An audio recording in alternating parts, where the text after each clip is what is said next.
Hi, this is part two of my top 10 heavyweights list ever. In case you haven't seen the first part, I had Jack Johnson 10th, Lennox Lewis 9th, Sonny Liston 8th, Joe Frazier 7th, and Evander Holyfield 6th.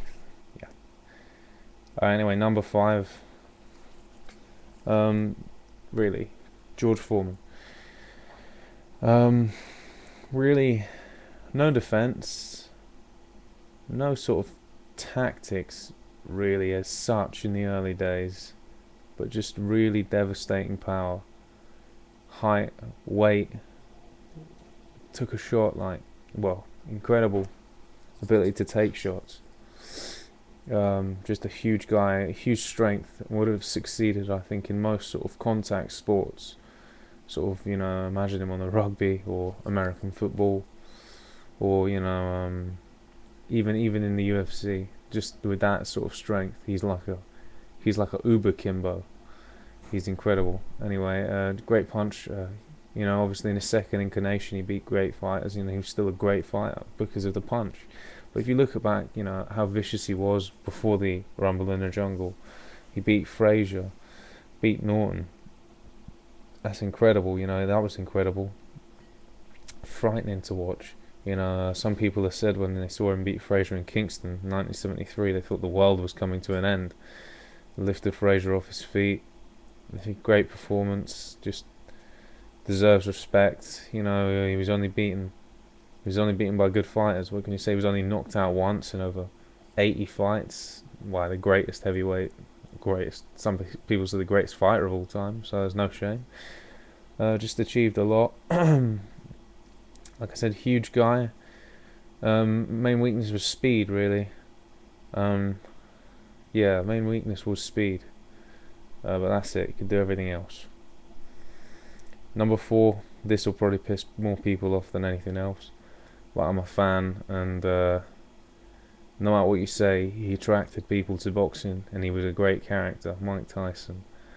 Mike Tyson was devastating in the day. I think he was the most feared fighter ever in any way. I don't think anyone will ever sort of be as feared as that. He's just, I don't know, just the way he looked, the look on his face, the things he said, and people believed it. People bought into it, and even if you didn't buy into it, he was still a great fighter. Had it all. I mean, really, people. So I mean, his six losses. Let's get it out of the way. Is like against Kevin McBride and Williams and Lennox Lewis. Forget it; those don't count for anything. Against Holyfield, and the ear biting's a disgrace, and he'll always be remembered for that. It's a shame. As a fan, I find it a shame. But like, people say he didn't have any character, and he took the beating like a man. He took a beating more in a more manly fashion than a lot of heavyweights. Didn't try anything in the first fight, although he was getting headbutt, and it was just a shock. He wasn't probably as well prepared as he should have been. He still took the beating. His first defeat, obviously, the greatest upset in boxing history, and that will stay long in the memory, I suppose. I mean, if you watch him against Buster Douglas, they said he looked like a lost boy, but I'd say no one really looks like they've got their game plan together when they've been knocked out. So there's a lot of Tyson haters. Anyway, but he did beat Michael Spinks, who's one of the best light heavyweights of all time, maybe the best. He did beat Larry Holmes, passed it Larry Holmes, but he still beat him. And Larry Holmes fought for over 10 years after that and was never stopped. Even in two world title challenges, he beat Frank Bruno. He was the youngest ever heavyweight champion.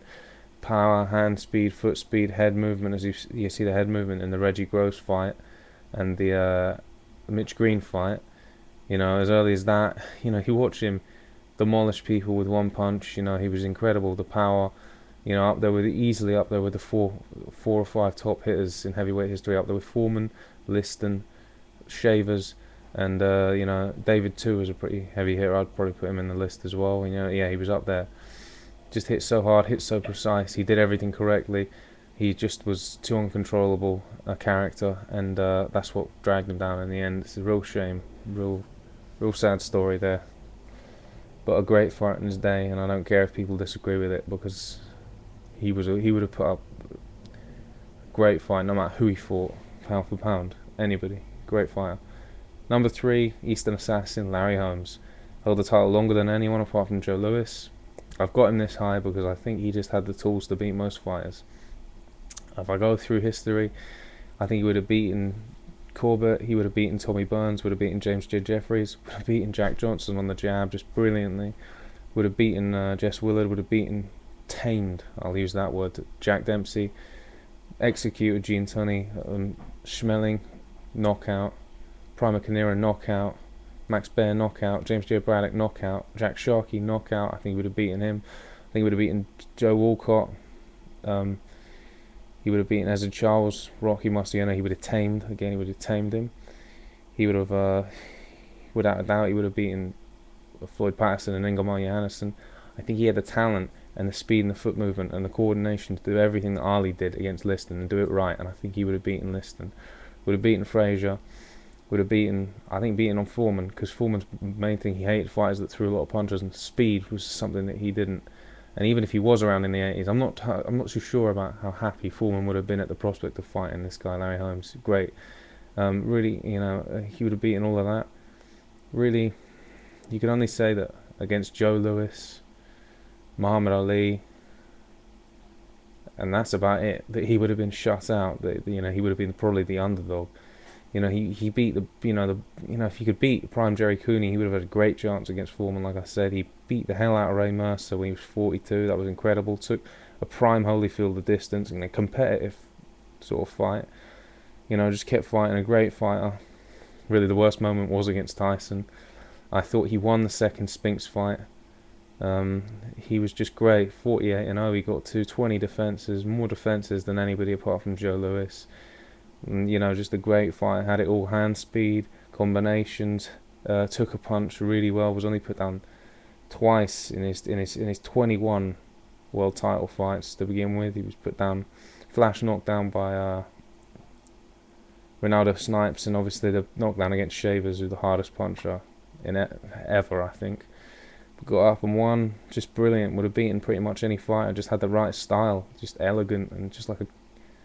It was like fencing. It was real art when you watched him fight, and watch some of his fights. You can get almost all of his defenses. I think you can get about 17 or 18 of his 20 title defenses. Yeah, in the 80s, and watch them all because that's a great fight. Watch the fights against Ken Norton and Jerry Cooney, and you just see how great he was. And if you want to watch him just execute someone with a jab, watch the fights against Ozzy Ocasio and Evangelista. Just incredible, great fighter. Number 2. Nobody's more worthy of this than the Brown Bomber Joe Louis. All the fighters before the 60s, I always sort of look at them as small guys who would have had trouble because of their size. But really, as explosive as that, there's no trouble. He was incredible. Excellent combinations, hand speed, everything. He had everything apart from maybe a chin. His chin wasn't bad, but it was never exceptional. But it doesn't matter because he'd get to you first. Arguably the best jab in heavyweight history. 25 title defenses. Not a great era, but still he beat everyone, and you can't ask for more than that. He's a great fighter. Really, I can't say more about Joe Louis than it's already been said. I can't say anything else. He's just fucking incredible. Anyway, I'm gonna go because I've taken a bit too long for this part, so I'm gonna do a third part. Sorry, it's taking a long time, where I'll give the number 1 heavyweight. You guys probably already know who it is, but I'm gonna do it anyway. So yeah, but Joe Louis second, and deservedly so. Hand speed, incredible power, combinations. I've never seen infighting like that in any heavyweight, even Tyson or Frazier. He would have just been great. He would have knocked out most heavyweights. Not only beaten most heavyweights, but he would have knocked most heavyweights out. Amazing fire. See you in part 3.